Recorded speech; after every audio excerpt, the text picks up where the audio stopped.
Bonjour à tous et bienvenue sur la chaîne de Fiat Lux Tarot, c'est Maroussia et je suis ravie de vous retrouver pour ces tirages du mois de décembre. Et je ne sais pas pourquoi, mais je sens qu'on va s'amuser. Fin de cycle d'une année, fin de cycle avant un grand renouveau. Et vu comment les énergies de la nouvelle lune en Scorpion, je ne sais pas pour vous, mais pour moi c'était décapant, mais franchement décapant.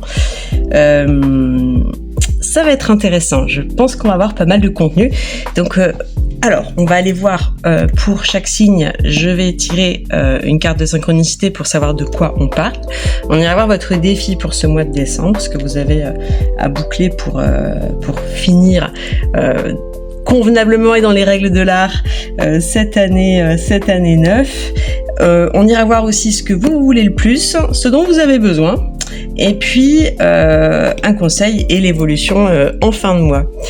Allez, je vais tirer les sujets pour les 12 signes du zodiaque et puis on se retrouve pour les tirages.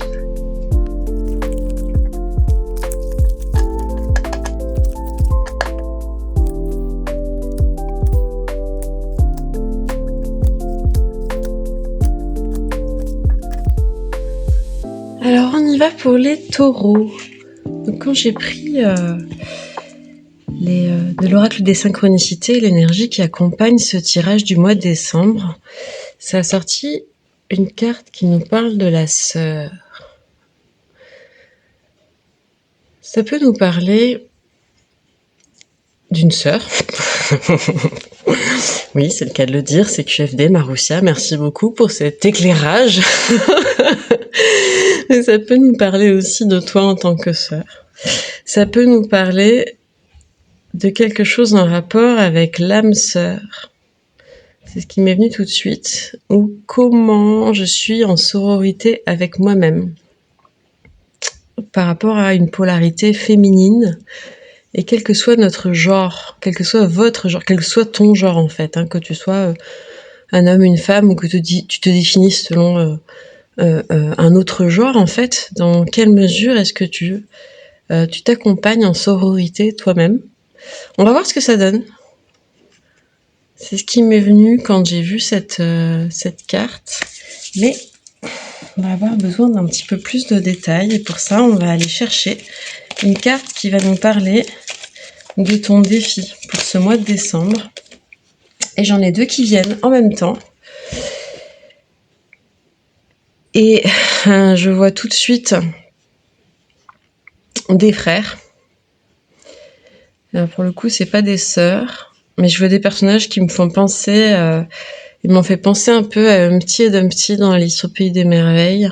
Peut-être à cause de ces chapeaux retournés avec l'entonnoir, à cause du chapelier fou, à cause de ce côté un peu surréaliste qu'il y a dans cet univers-là, mais dans quelque chose qui est plus douloureux, en lien avec la famille, avec le transgénérationnel, et là avec l'énergie serpentine de la vouivre, et ce chat qui est ligoté avec cette queue en forme de ronce. Je pense qu'on risque d'être amené à parler de quelque chose en lien avec du transgénérationnel sur ce tirage-là. On va aller voir avec le tarot par rapport au défi, si on peut avoir quelques éclairages complémentaires. Et la carte qui vient, c'est l'empereur à l'envers, qui nous parle de stabilité.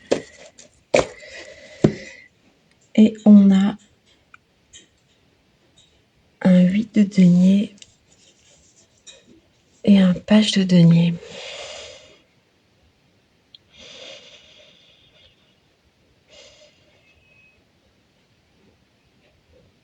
Ton défi, ça va être de faire le jour,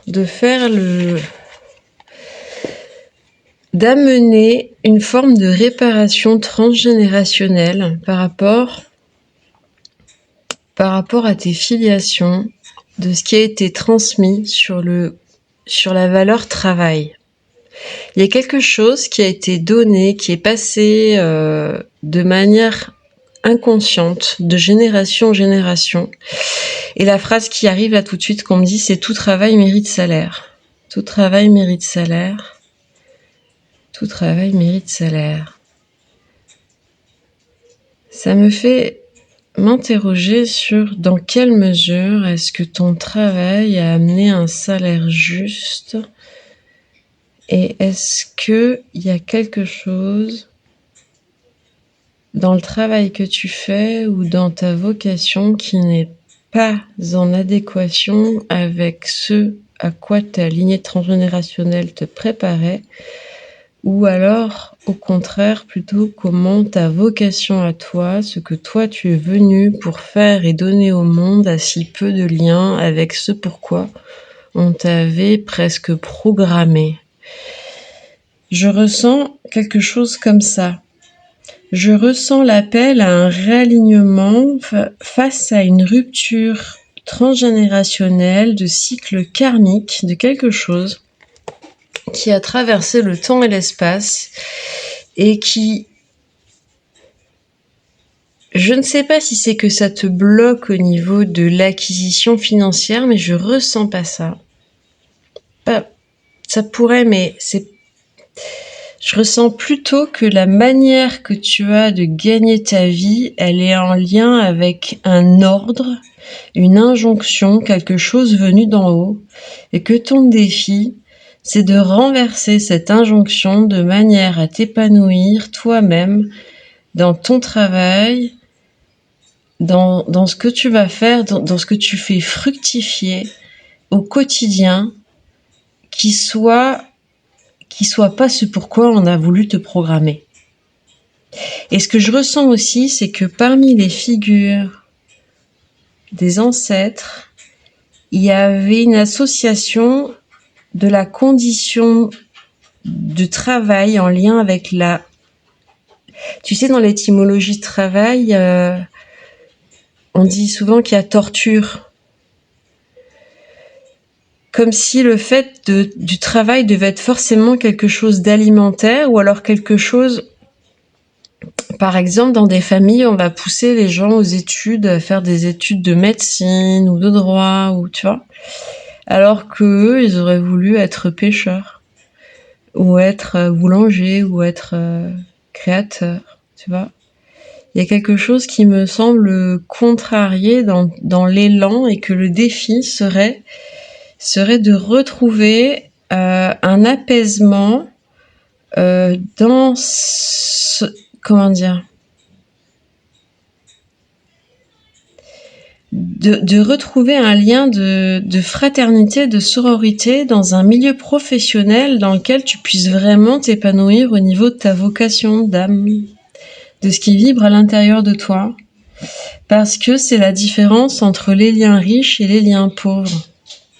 Je ne sais pas si c'est très clair, mais il y a quelque chose qui éclate. On le voit sur cette carte, il y a les vitres de ces bâtiments qui sont en train d'exploser, et puis il y a des petits débris noirs aussi, tu vois. Il y a quelque chose qui fume aussi, comme s'il y a quelque chose qui devait libérer ses chaînes. Alors on va aller voir ce que toi tu veux le plus, ce que tu souhaites le plus pour toi-même par rapport à cette situation-là. Et on a 8 de denier qui revient, et j'ai aussi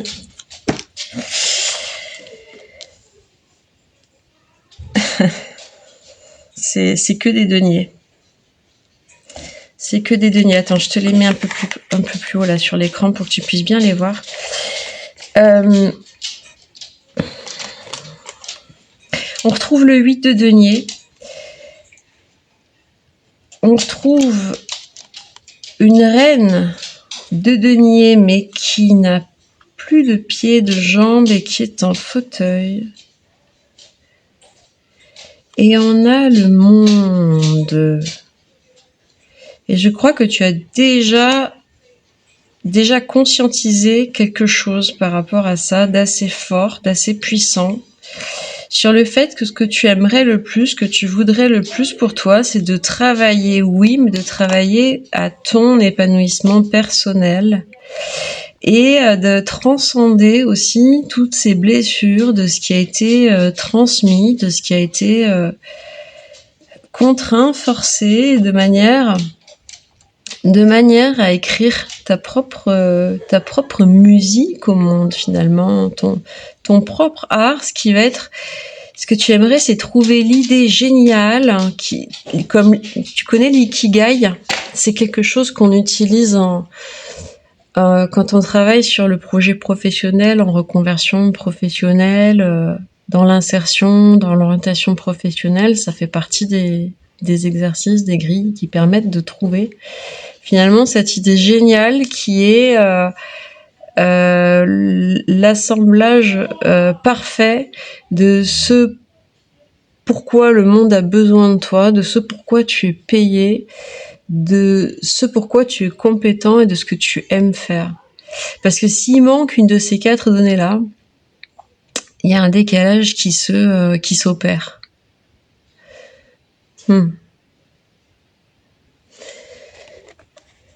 On va aller voir de quoi tu as besoin.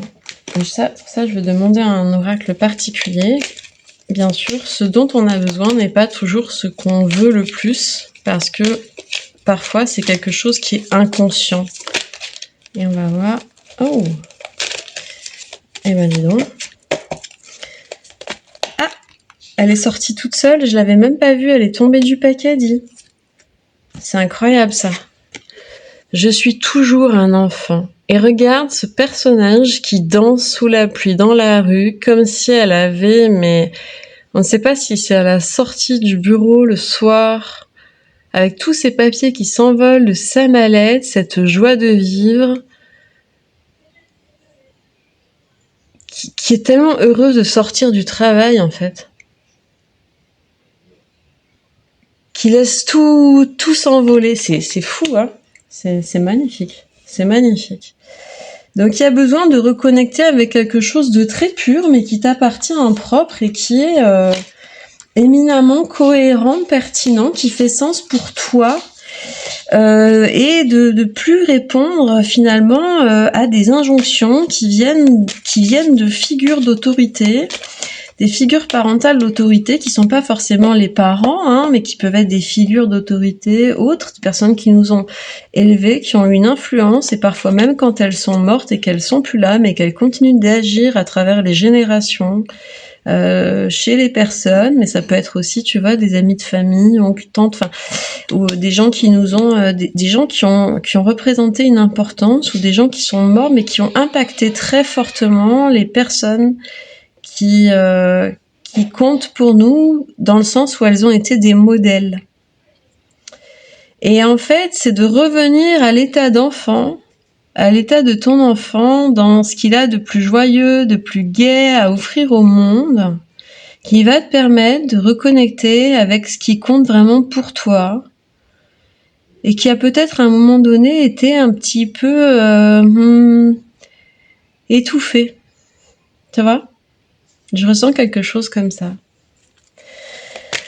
On va aller voir un conseil par rapport à cette problématique-là.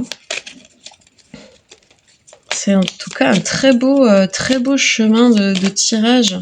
C'est un beau parcours. Waouh! Ok, on a 2 arcanes majeures qui viennent tout de suite. La grande prêtresse et la mort. En dos de deck, j'ai un page de bâton. Il est énorme celui-là. Ouais, il est énorme.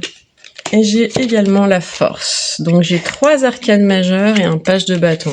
Ça c'est incroyable. Ton conseil, c'est d'aller plonger à l'intérieur de toi-même dans ce qui est caché, pour comprendre en fait finalement qu'est-ce qui a fait que dans cette lignée-là, il y a eu ces messages d'injonction et à quoi ils étaient liés.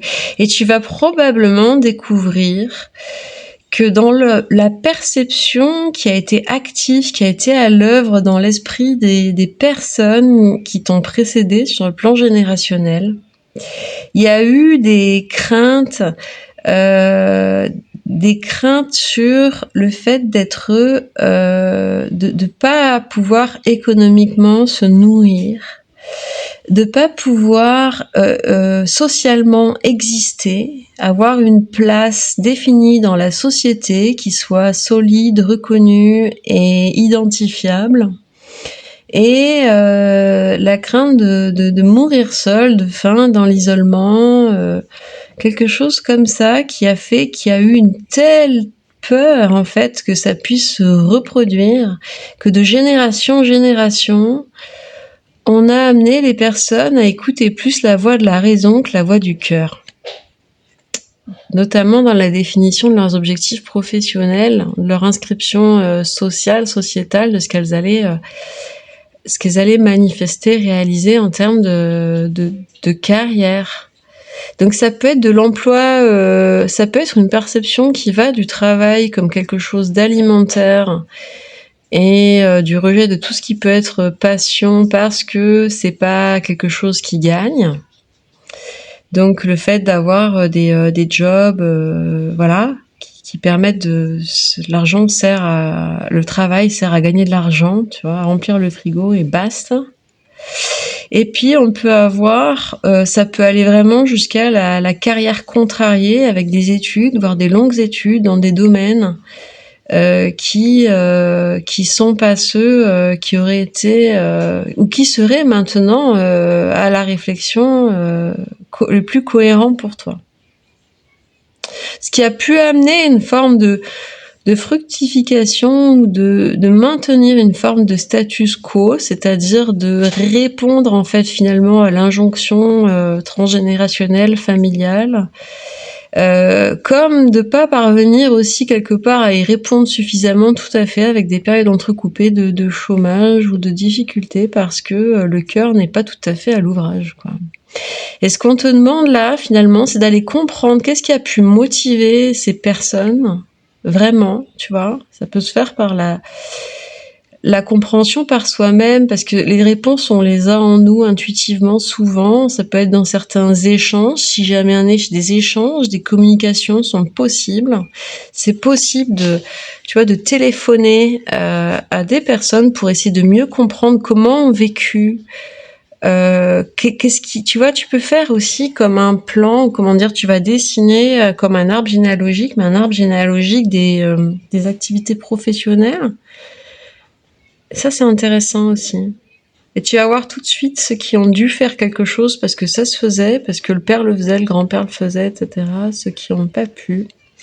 Et puis, en ce qui concerne les femmes aussi, toutes les questions des carrières justement contrariées parce qu'elles étaient obligées de rester à la maison et qu'elles ne pouvaient pas s'épanouir par elles-mêmes. Ce qui laisse une marge de manœuvre parfois un peu plus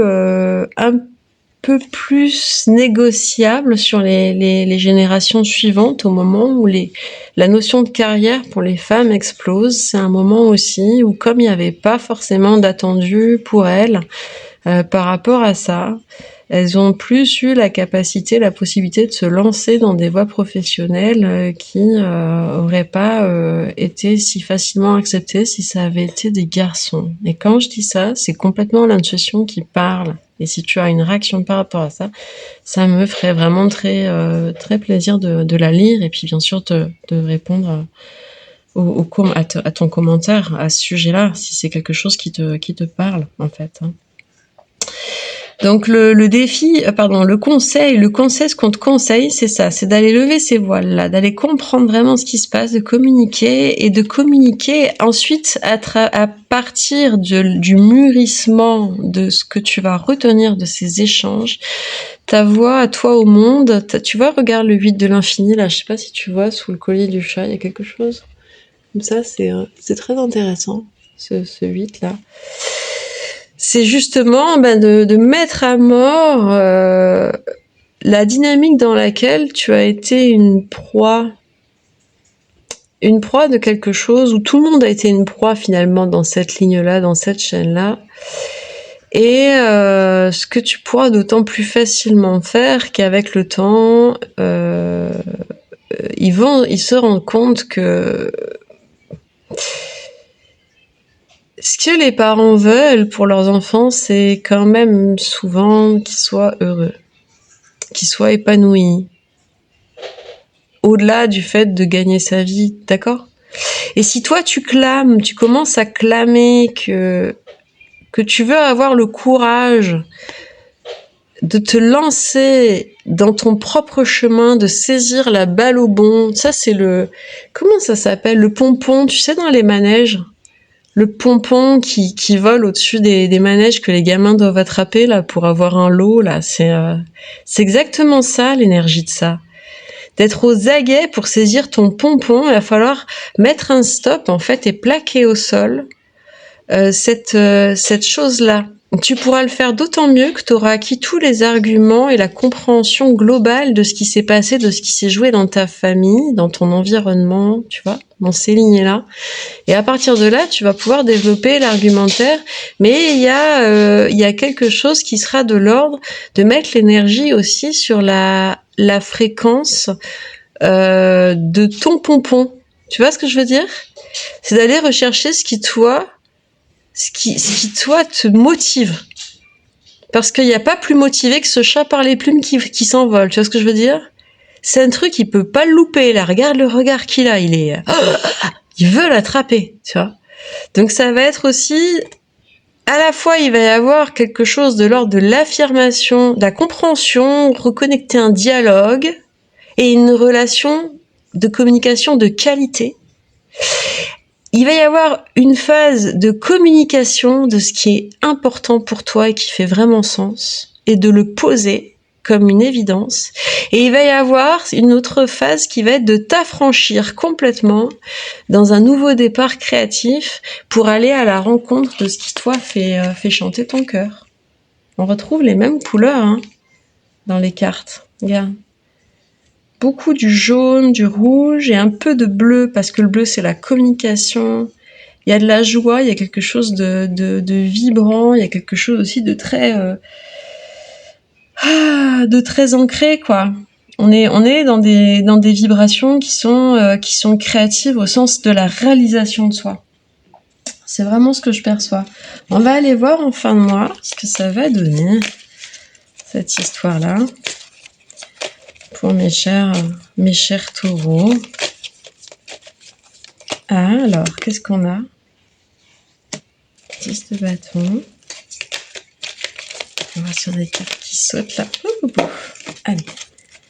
Pour les taureaux, fin de mois, s'il vous plaît. Celle-là. Ok, ça marche. Et, toi, tu veux venir. Ok. Très joli. Oh!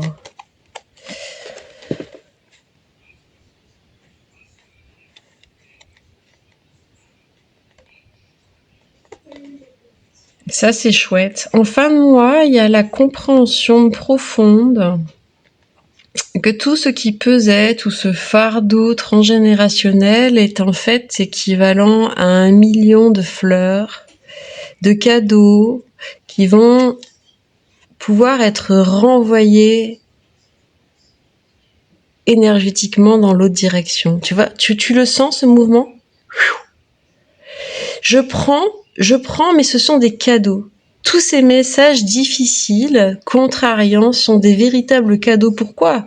Parce que c'est eux qui vont me permettre de rompre un schéma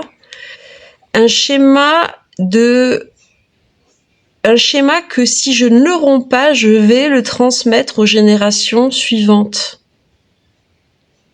Celles qui vont ma descendance, si tu veux. Et si c'est pas une descendance, c'est les neveux, nièces, tu vois ce que je veux dire? Il y a quelque chose vraiment à rompre d'un schéma transgénérationnel, et toi, tu es exactement à cet endroit-là au centre, où entre un idéal de ce qui a été donné et une réalité beaucoup plus aqueuse, aquatique, beaucoup plus cachée, beaucoup plus... Tu vois, quelque chose qui est remis au jour, en fait, qui est retravaillé, et on redonne de la liberté. Et en fait, ce faisant, tu vas libérer aussi les âmes des ancêtres. Parce que eux ont été bloqués, coincés. Il y a quelque chose de très, très spirituel là-dedans. C'est éminemment spirituel comme démarche.